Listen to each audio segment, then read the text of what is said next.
வணக்கம். ஜோதிடத்துல ராசியும் லக்னமும் ஒருத்தரோட வாழ்க்கையை தீர்மானிக்கிற ரொம்ப முக்கியமான விஷயங்கள்னு சொல்லலாம். ஒரு ஜாதகத்துல லக்னம்ங்கிறது நம்மளோட உயிரையும், ராசிங்கிறது உடலையும் குறிக்கும். ஆமாங்க, நம்ம பிறக்கிறப்ப கிழக்கு திசையில எந்த ராசி தெரியுதோ அதுதான் நம்மளோட லக்னம். இது 2 மணி நேரத்துக்கு ஒரு தடவை மாறும். அதனால ஒரு நாளைக்கு 12 லக்னங்கள் மாறி மாறி வரும். அதனால தான் லக்னம் ரொம்ப துல்லியமான தகவல்களை கொடுக்குன்னு சொல்றாங்க. சரியா சொன்னீங்க. லக்னம் ஒருத்தரோட குணாதிசயங்கள், உடல் அமைப்பு, மனசு எப்படி இருக்கும், அவரோட செயல்பாடுகள், ஆயுசு, எதிர்காலம்னு எல்லாத்தையும் சொல்லும். ராசிங்கிறது நம்ம பிறக்கிறப்ப சந்திரன் எந்த ராசியில இருக்காரோ அதுதான் நம்ம ராசி. சந்திரன் ஒரு ராசியில 2.25 நாள் இருப்பாரு. அதனால ஒரே ராசியில நிறைய பேர் பிறந்திருக்கலாம். சந்திரன் மனசுக்கு அதிபதின்னு சொல்றதால ராசி நம்மளோட மனநிலை, எண்ணங்கள், உணர்வுகளை பத்தி சொல்லும். தினமும் பார்க்குற ராசி பலன் கூட இந்த சந்திர ராசியை வச்சு தான் சொல்லுவாங்க. ஜோதிட ரீதியா பார்த்தா லக்னம் தான் ஒருத்தரோட முழு வாழ்க்கையும் தீர்மானிக்கிற முக்கிய காரணி.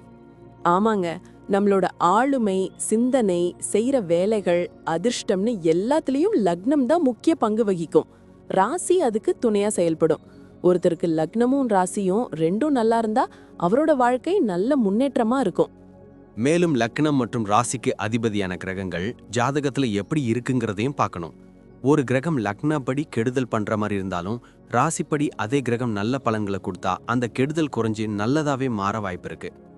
அதனாலதான் ஒரு ஜாதகத்தோட பலனை முழுமையாவும் துல்லியமாவும் தெரிஞ்சுக்க லக்னம் மற்றும் ராசி ரெண்டையும் சேர்த்து பார்க்கணும்.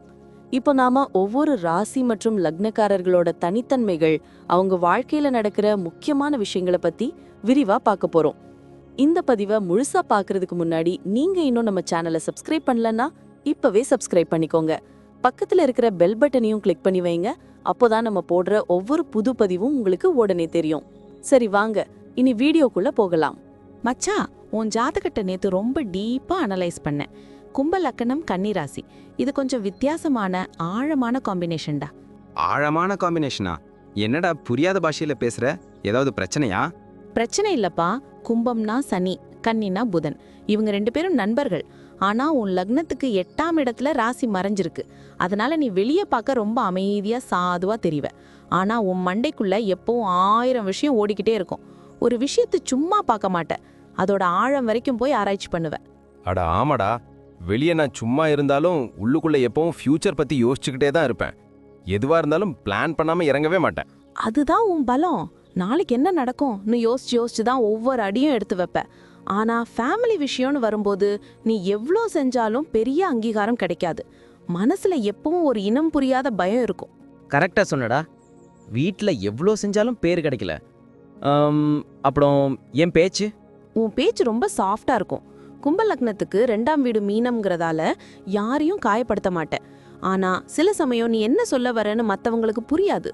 ரொம்ப மறைமுகமா பேசுவ. உன் பார்ட்னர் கொஞ்சம் அதிகாரமா கெத்து காட்டுறவங்களா இருப்பாங்க. நீ தான் கொஞ்சம் அட்ஜஸ்ட் பண்ணி போகணும். சரிதான். சரி, பிசினஸ் வேலை இதெல்லாம் எப்படி? உனக்கு ரிசர்ச், ஜோதிடம், ஆடிட்டிங் இல்லனா ஸ்கிராப் பிசினஸ் செம்மையா செட் ஆகும். ஏன்னா 8ஆம் இடத்து ராசிங்கிறது புதையல் மாதிரி. திடீர் லாபம் வரும். ஆனா பார்ட்னர்ஷிப் மட்டும் வச்சுக்காத. தனியா பண்றது தான் சேஃப். நீ யாரையும் ஈஸியா நம்ப மாட்ட. அதுவே உனக்கு பெரிய ப்ளஸ் பாயிண்ட். நான் வேலைக்கு போறதா இருந்தா நீ ஹார்ட் ஒர்க் பண்றதை விட ஸ்மார்ட் ஒர்க் தான் பண்ணுவ. மத்தவங்க கண்டுபிடிக்காத தப்ப கூட நீ ஈஸியா கண்டுபிடிச்சிடுவ. சாஃப்ட்வேர், இன்ஜினியரிங் இல்லனா துப்பறிகிற துறை உனக்கு நல்ல வரும். ஆனா ஆஃபீஸ் பாலிடிக்ஸ் பக்கம் போகாம உன் வேலையை மட்டும் பார்த்துட்டு வந்தா உனக்கு நல்ல பேர் கிடைக்கும். காசு பணம் விஷயம், பணம் வரும், ஆனா திடீர் செலவும் வரும். கையில காசா வச்சுக்காத, சொத்தா மாத்திடு. பூர்வீக சொத்து இல்லனா இன்சூரன்ஸ் மூலமா பணம் வர வாய்ப்பு இருக்கு. ஆனா ஷேர் மார்க்கெட் பக்கம் மட்டும் போகாத, இருக்கிறதும் போயிடும். நீ கடன் வாங்க மாட்ட, அப்படியே வாங்கினாலும் அதை அடைக்காம தூங்க மாட்ட. உடம்புல ஏதாவது பிரச்சனை வருமா? கண்டிப்பா கவனிக்கணும் மச்சான். கும்பம்னா கால், கன்னினா வயிறு. ஸோ கால் வலி, கேஸ் ட்ரபிள், அல்சர் வரலாம். முக்கியமா நீ ஓவரா கவலைப்படுறதால தான் உனக்கு வியாதியே வருது. மனசை ரிலாக்ஸா வச்சுக்கோ. யோகா பண்ணு, தண்ணி நிறைய குடி. பசங்க ஃபியூச்சர்? உன் பசங்க பயங்கர ஷார்ப்பு. படிப்புல பெரிய ஆளா வருவாங்க. அவங்க மூலியமா உனக்கு நல்ல பேர் கிடைக்கும். குறிப்பா பெண் குழந்தைங்க மேல உனக்கு பாசம் அதிகமா இருக்கும். அவங்களும் உன்னை நல்லா பார்த்துப்பாங்க. சூப்பர் மச்சான். கடைசியா வேற ஏதாச்சும் டிப்ஸ் இருக்கா? டிராவல் பண்றப்ப கொஞ்சம் ஜாக்கிரதையா இரு. தனியா போகாம பாத்துக்கோ. சாப்பாடு ஒத்துக்காம போகலாம். ஒரே ஒரு அட்வைஸ் தான், நாளைக்கு என்ன நடக்குமோங்கிற பயத்தை தூக்கி போடு. உன் உள்ளுணர்வு, அதாவது இன்ட்யூஷன் ரொம்ப பவர்ஃபுல். அதை நம்பு. சனிக்கிழமை ஆஞ்சநேயரையும் புதன்கிழமை பெருமாளையும் கும்பிடு. நீ ஒரு ஞானி மாதிரி மச்சான். உன்னை புரிஞ்சுக்கிறவங்க புரிஞ்சுக்கட்டும், நீ உன் வேலையை பாரு. ரொம்ப தேங்க்ஸ்டா. மனசுல இருந்த பயம் கொஞ்சம் குறைஞ்சிருக்கு. இனிமே தைரியமா இருப்பேன். நன்றி. நான் இப்போ சொன்ன விஷயங்கள் எல்லாம் பொதுவான பலன்கள் மட்டும்தான். உங்களுடைய சுய ஜாதகத்தை பொறுத்து சில விஷயங்கள் மாறுபட வாய்ப்பிருக்கு. ஆனாலும் நான் சொன்ன பெரும்பாலான விஷயங்கள் உங்க வாழ்க்கையில நடக்கும்னு நம்புறேன். இந்த வீடியோ உங்களுக்கு பிடிச்சிருந்துச்சுன்னா நான் அடுத்து பாகம் 2 எடுக்க தயாரா இருக்கேன். பாகம் 2 வேணும்னா பாகம் 2ன்னு டைப் பண்ணுங்க. நிறைய நண்பர்கள் பாகம் 2 கேட்டா சீக்கிரமே பாகம் 2 வீடியோவை பதிவு செய்றேன். இந்த வீடியோ உங்களுக்கு பிடிச்சிருந்தா லைக் பண்ணுங்க, ஷேர் பண்ணுங்க, நம்ம சேனலை சப்ஸ்கிரைப் பண்ணுங்க, பக்கத்துல இருக்கிற ஆல் பட்டனை கிளிக் பண்ணி வச்சுக்கோங்க. அப்போதான் நாங்க போடுற வீடியோக்கள் உங்களுக்கு உடனுக்குடன் நோட்டிஃபிகேஷனா வரும். உங்களுடைய எதிர்கால வெற்றிக்கு என்னுடைய வாழ்த்துக்கள். நன்றி. வாழ்க வளமுடன்.